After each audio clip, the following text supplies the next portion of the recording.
Football আর Messi এই দুই নাম যেন কোটি কোটি মানুষের আবেগের সঙ্গে জড়িয়ে। সেই আবেগকে মিষ্টির শিল্পে রূপ দিলেন দুর্গাপুরের মামরা বাজারের বাসিন্দা তথা আর্জেন্টিনার একনিষ্ঠ সমর্থক দেবাশিস ঘোষ। প্রায় 1.5 কেজি খোয়া, ক্ষীর, বিভিন্ন মিষ্টির উপকরণ এবং ফুড কালার ব্যবহার করে তিনি তৈরি করছেন লিওনেল মেসির এই অসাধারণ প্রতিকৃতি। মেসির মুখাবয়ব, দাড়ি, চুল, চোখের অভিব্যক্তি থেকে শুরু করে আর্জেন্টিনার নীল সাদা জার্সির প্রতিটি খুঁটিনাটি অত্যন্ত নিখুঁতভাবে ফুটিয়ে তোলা হয়েছে এই শিল্পকর্মে।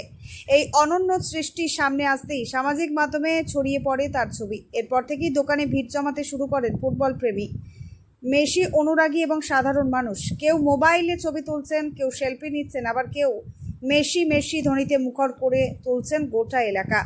দেবাশিসের কথায়, বর্ষাকালে খোয়া ও ক্ষীর দিয়ে বড় আকারের শিল্পকর্ম তৈরি করা বেশ কঠিন।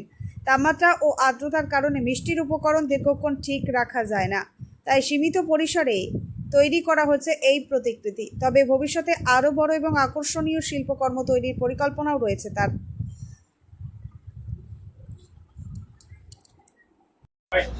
বলছি, এই দোকান আপনাদের কত বছরের পুরনো? এই দোকান আমাদের 56 বছরের পুরনো। আপনারা কিভাবে এই দোকানের কারা কারা আছেন, জড়িত আছেন? প্রতিষ্ঠিত হচ্ছে তো বাবা মহাদেব ঘোষ, তারপরে আমরা 3 ভাই ছিলাম। হ্যাঁ, আমার নাম দেবাশিস ঘোষ, আমার শেষদা ছিল স্বপন ঘোষ, কোভিডের সময় দাদা মারা গেছে। এখন ভাইপোদের নিয়েই আছি।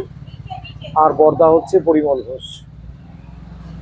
বলছি, প্রত্যেক বছর কিছু না কিছু আপনি তৈরি করেন। হ্যাঁ, এই চিন্তা ভাবনাটা অ্যাকচুয়ালি আমি নিজেও একটু স্পোর্টসম্যান ছিলাম, তার প্রভাবটা আমরা মিষ্টি দোকানের উপরেই ফেলতে চাইছি। হয়তো কখনো দেশভক্তি চন্দ্রযান 3 দিয়ে করেছি, তাছাড়াও প্রত্যেকবার ক্রিকেট বিশ্বকাপ বা ফুটবল বিশ্বকাপ হলেও এর আগের বারও মেসি মিয়ানমার দিয়ে আমরা করেছিলাম। এবছর শুধু মেসিকেই করেছি।